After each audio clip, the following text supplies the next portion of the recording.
राष्ट्र सर्वप्रथम, राष्ट्र सर्वप्रथम, राष्ट्र सर्वप्रथम, राष्ट्र सर्वप्रथम। दिल्ली विधानसभा शीतकालीन सत्र के दौरान नेता प्रतिपक्ष रामवीर सिंह बिधूड़ी ने ईडब्ल्यूएस की सीटों को घटाए जाने को लेकर दिल्ली सरकार पर प्रश्न उठाए, जिसके उपरांत जवाब देते हुए दिल्ली की शिक्षा मंत्री आतिशी ने कहा कि हर साल हम स्कूलों से पिछले 3 सालों का ब्यौरा लेते हैं कि जितनी आपकी अधिकतम क्षमता है उसको रिपोर्ट करें और उसके आधार पर ईडब्ल्यूएस की संख्या का अनुमान लगाया जाता है, जिस कारण हर साल ईडब्ल्यूएस की संख्या में परिवर्तन होता रहता है। दिल्ली में ईडब्ल्यूएस कोटे की 50,000 सीटें थी। माननीय शिक्षा मंत्री महोदय बताएं कि किस आधार पर वर्ष 2023-2024 में इन सीटों की संख्या घटाकर 35,000 कर दी गई।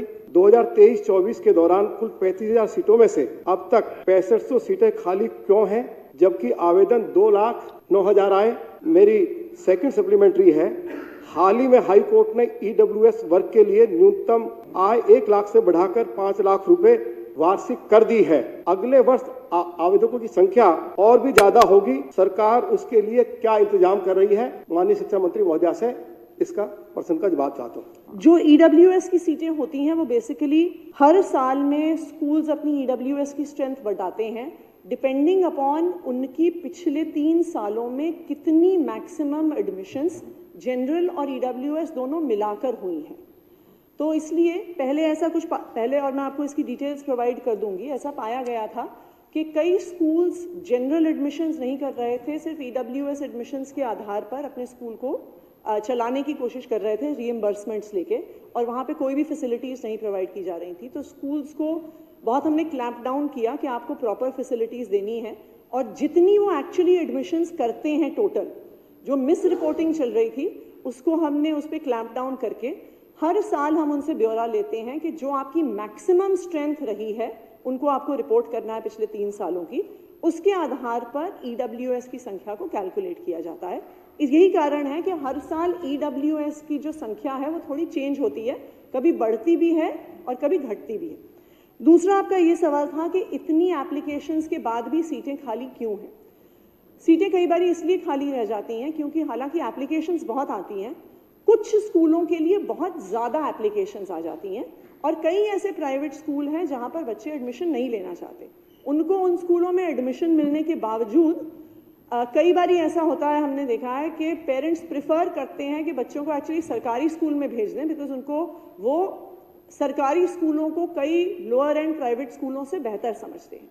तो ये भी कारण है कि एप्लीकेशंस होने के बावजूद सीटें खाली रह जाती हैं। जैसा मैंने आपको बताया, हमने अभी एक एडजस्टमेंट ड्रॉ भी इसी पर्पस के साथ किया था कि जो सारी सीटें खाली थी उनकी लिस्ट हमने उन बच्चों को प्रोवाइड कर दी जिन्होंने अभी तक, जिनका एडमिशन ड्रॉ ऑफ लॉट्स के बाद भी नहीं हुआ था।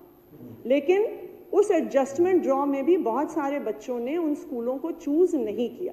तो आखिरकार किसी भी प्राइवेट स्कूल में एडमिशन हो, चाहे वो जनरल कैटेगरी का हो, चाहे वो ईडब्ल्यूएस कैटेगरी का हो, वो पेरेंट्स की चॉइस के आधार पर होता है।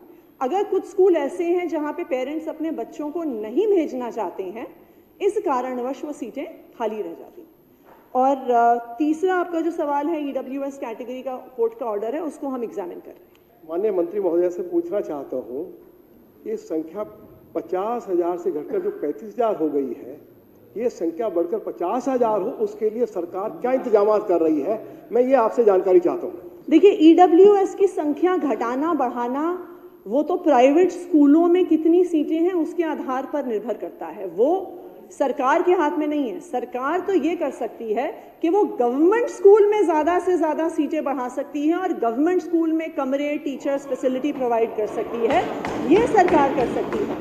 ईडब्ल्यूएस कोटे में कितनी सीटें होंगी वो तो इससे निर्धारित होगा कि टोटल कितने प्राइवेट स्कूल हैं, उनमें कितनी सीटें हैं और उसका 25% क्या है।